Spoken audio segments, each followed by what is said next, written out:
on this week's episode of Live Large. My focus when working the bench press is to build muscle. I'm not too concerned with the amount of weight that I'm lifting. Vince, what do you think is the biggest motivator of all time? Most powerful? A lot of people are surprised that I even eat before I work out. People say, aren't you not supposed to eat? Heck, that is the biggest mistake you can make. For me to spend 2 hours a day preparing food is not worth my time. To me, time equals money. I should first welcome you to my brand new home here in Tampa, Florida. From a weak and scrawny Skinny Vinny to 210 pounds of solid muscle, Vince Del Monte is now living large in and out of the gym, and so can you.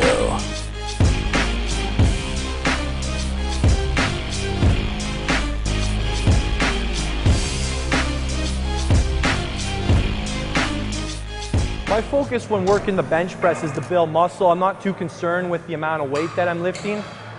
To be honest, I just don't like lifting really heavy things. It's just not my thing. Although I do it for the sake of building muscle. I want to teach you how I do the bench press and how I focus on one little technique to maximize the tension on my chest. It's so simple. Not a lot of guys talk about it though. And after I get into my flat back position, feet grounded, hips wide, back arched, I take a medium grip. But as I'm doing my bench press, I squeeze the bar as hard as I can and I try and push it together. Almost like I'm trying to crush the bar together, and then I press up.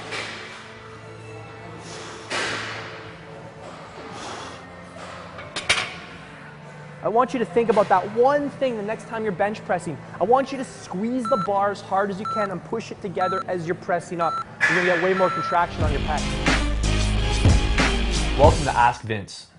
So in follow-up to last week's question, Vince, what do you think is the biggest motivator of all time? Most powerful? All right, this one's easy. It's a deadline.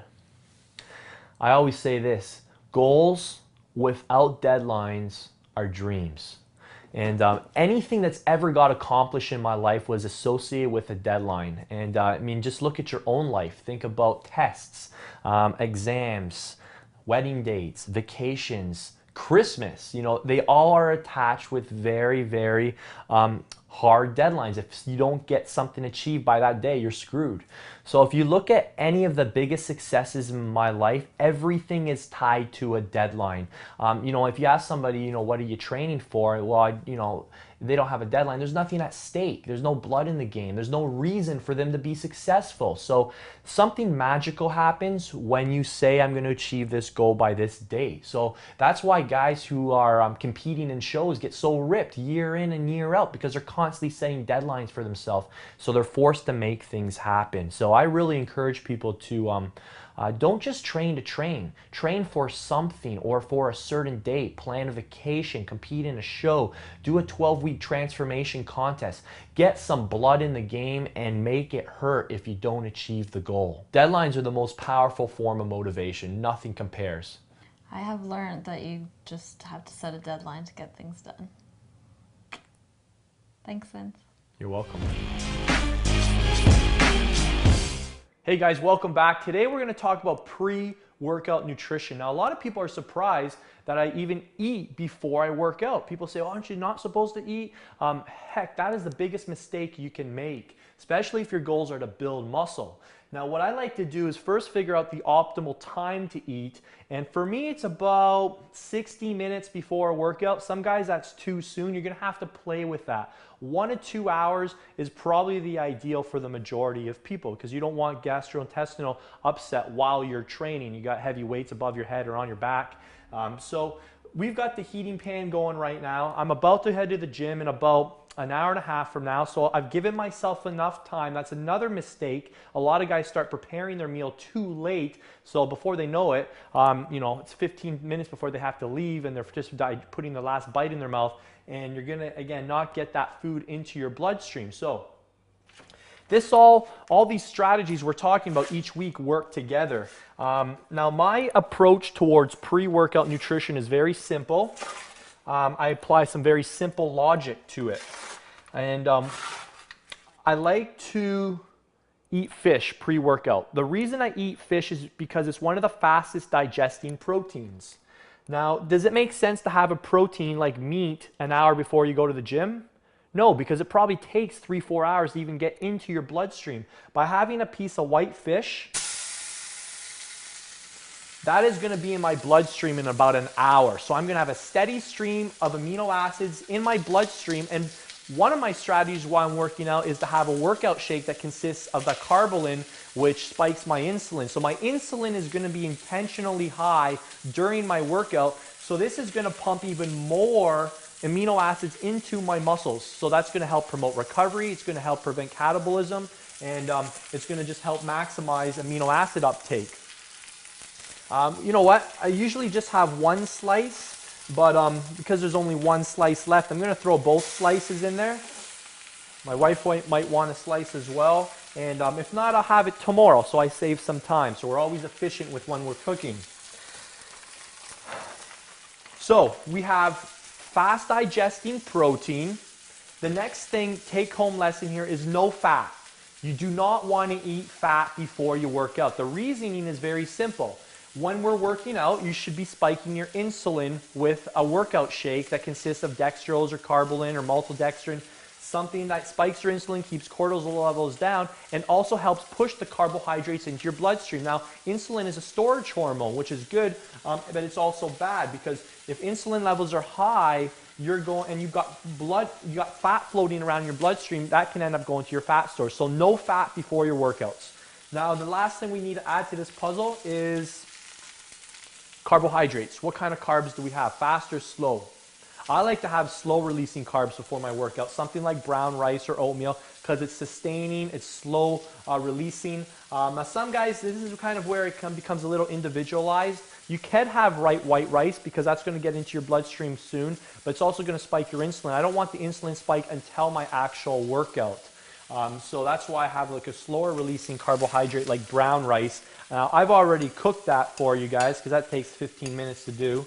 And it's actually already pretty warm. If it wasn't warm, I'd just throw it on the frying pan there. I like to stick by my fish while I'm cooking. I don't want to overcook it, denature it, so I keep an eye on it. Fish cooks pretty quickly. And again, white fish is typically your best bet. Now, what are some alternatives to eating white fish and brown rice before you work out? You could have an apple and or a banana with some tuna. That's a good option. You could have a protein shake. That's pretty fast absorbing. You could have a slice of bread. It's not bad, like a bagel. But again, don't put peanut butter or butter on it, because that's going to counteract the effects. All right, keep an eye on your steam, you know. And again, that's pretty much it. So pre-workout nutrition, very critical time of the day, 1 to 2 hours before you work out. Slow releasing carbohydrate, fast releasing protein, no fats. That's the formula. Stick to it, and you're going to have an awesome, awesome workout. All right, I got to finish cooking here. I got to get this in me, and we'll see you next time.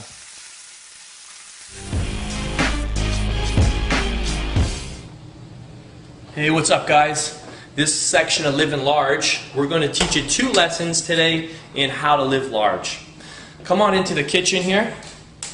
I should first welcome you to my brand new home here in Tampa, Florida. For those who don't know, my wife and I come down south to escape the winter cold, and there's a number of reasons for that. Primarily to be in a warmer environment, but number 2 is to be in an environment that inspires success and that just ensures that we have no excuse not to be successful, specifically with our fitness goals. If you don't know, I'm getting ready for a show on April the 16th, so it's really critical that I'm in a place that keeps me focused on my goals. So I want to kind of give you guys a tour of the kitchen here and teach you a few things. Now, number 1, when you look at all the foods that I brought into my home, is there any reason that I won't be successful? You see anything unhealthy here? You see anything that could potentially put on fat and not maximize my muscle gains? No. So the first lesson is to control the foods that come into your home. You're the only person who has a key to your house, so there shouldn't be any garbage coming in. Does that make sense? Alrighty, so another thing I want to share is for those who don't know, I'm self-employed, so this little lesson might not apply to everybody, but it may motivate you to want to move to a profession that allows you to be self-employed. So for me, you're going to notice a lot of the foods are pre-cut and they're in their most convenient forms, because to me, time equals money.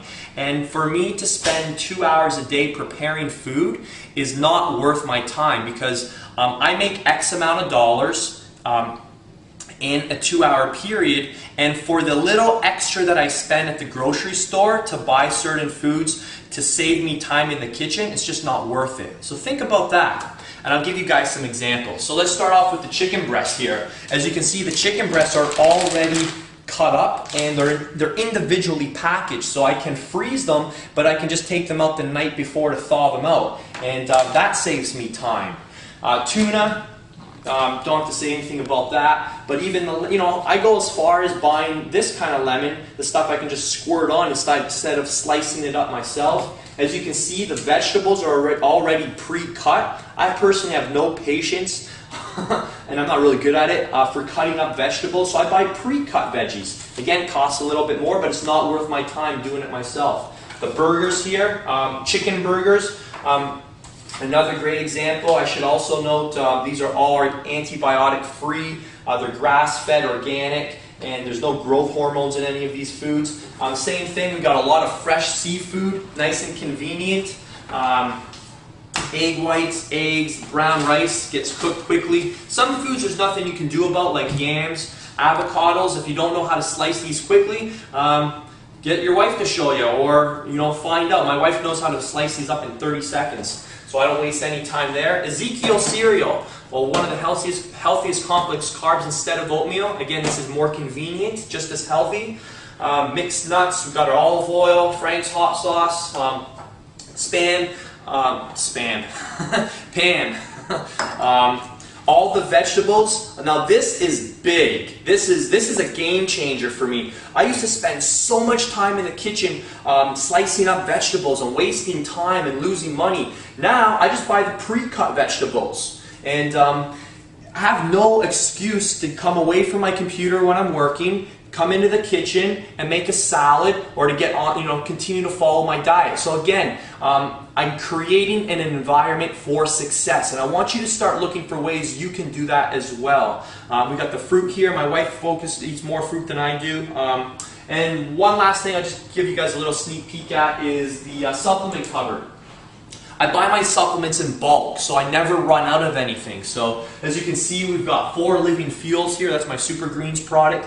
If I run out, there's one ready to go. So again, no excuse not to be successful. I put a high expectation on myself, and I want you guys to create high expectations and standards for yourself too. All the supplements are here, everything from proteins to amino acids to vitamins to minerals to joint products, greens product, energy products for my workouts. It's all here. I've got no excuse not to be successful. I'm saving time. I'm saving money at the same time, and I'm getting the results I want. So that's what Living Large is all about, and I want you to start taking some of those lessons you just learned and incorporate them into your life starting today. On next week's episode of Live Large. All right, let's talk about one-arm dumbbell rows. This is to develop your upper lat. So Vince, what is your approach to nutrition? I like to keep things simple.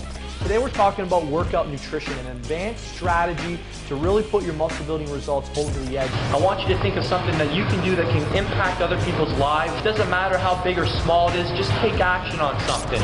Experience Live Large with Vince Del Monte. Next Monday at 7 p.m. Eastern, only on YouTube. Click subscribe so you don't miss a single episode.